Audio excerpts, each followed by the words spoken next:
মোৰ বক্তব্য ইমানতে সামৰণি মাৰিছিলোঁ।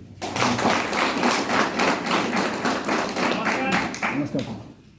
নাম ৰাজুমণি নাথ, ঘৰ লতিমাৰী।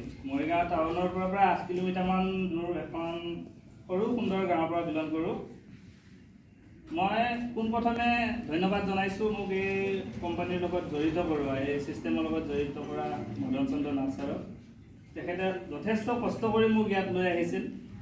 কাৰণটো আছিল মই আগতে গম পাইছিলোঁ বিভিন্ন কোম্পানী আহিছে, বিভিন্ন ঠাইৰ পৰা আহিছে, সকলো কোম্পানী আহি গুচি গৈছে। ঠিক তেনেকুৱাকৈও মোৰ জীৱনলৈ ধুমুহা লৈ আহিল, বহুত কোম্পানী আহিল।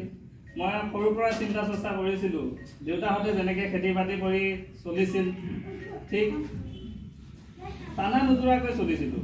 নিজৰ ভবা বস্তু ল'ব পৰা নাছিলোঁ, খাব পৰা নাছিলোঁ। সেইকাৰণে মই সৰুৰ পৰাই ভাবি আছিলোঁ যে মই বেলেগ এটা ছিষ্টেমত কাম কৰিম। আৰু ছিষ্টেমটো বিচাৰিয়ে ক্লাছ 10ত পঢ়ি থকা অৱস্থাতে এটা কোম্পানী এনেকুৱা কামৰ লগত জড়িত হ'লোঁ। তেতিয়াই অহা বিভিন্ন কোম্পানীয়ে ধুমুহাই মোক তছনছ কৰি থৈ গৈছিল আৰু মই কোম্পানীৰ নাম শুনিব নোখোজা হৈছিলোঁ।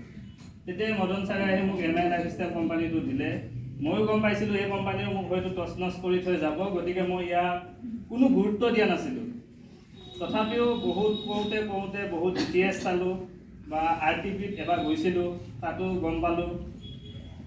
কাম কৰিম বুলি মনোভাৱ লোৱা সময়তে মোৰ এটা এক্সিডেণ্ট হয়, বহুত দিন বিচনাত থাকিব লগা হ'ল। আৰু সেই সময়খিনিতে কেইখনমান ডাইৰেক্ট চেলিং কিতাপ পঢ়ি মই মনটো স্থিৰ কৰি এই কোম্পানীটোৰ সক্ৰিয়ভাৱে কাম কৰিবৰ কাৰণে আগবাঢ়ি আহিলোঁ। সেয়ে মই সকলোকে অনুৰোধ জনাওঁ, মই যেনেকৈ চিন্তা কৰি আছিলোঁ যে এই কোম্পানীও ধুমুহাৰ দৰে তছনছ কৰি থৈ যাব নেকি, ঠিক তেনেকুৱা ভাৱ এটা আপোনালোকে নাৰাখি মই হেৰুৱাৰ দৰে আপোনালোকে নেহেৰুৱাব, সেই আশা ৰাখি আপোনালোককো ইয়াত সক্ৰিয়ভাৱে কাম কৰিব পাৰে অনুৰোধ জনালোঁ। আৰু ময়ো আপলাইনৰ সহযোগত যিমান পাৰোঁ আগবাঢ়ি যাবৰ কাৰণে চেষ্টা কৰিছোঁ। ইয়াকে কৈছোঁ, মই মোৰ স্পীচ সামৰণি মাৰিছোঁ।